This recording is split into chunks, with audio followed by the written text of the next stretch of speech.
Catherine Bernardo update for Pilipinas Got Talent. Ayun pa nga si Catherine, no?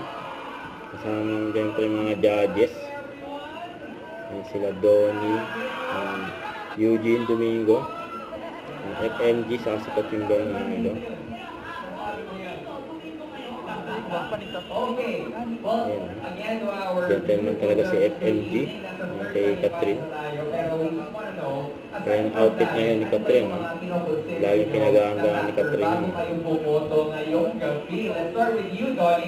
Kaya makakasama na yung apat na dyan. Si Donnie, Catherine, si FMG. Nagbibigay si Miss Eugene Domingo.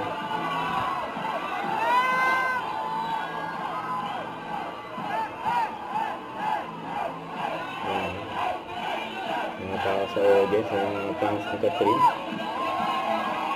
Nanood din niya sa studio. Ito pa yung mga video ni Catherine. Yan, outfit ni Catherine. Ang minodel na yun, no? Sa post ni Raindrop. Ang ganda ni Catherine, no? Nakabanks pa, no? Don't forget to subscribe, click the notification bell for more updates. This is Richard Reaction Vlog. Stay tuned for more videos. See ya.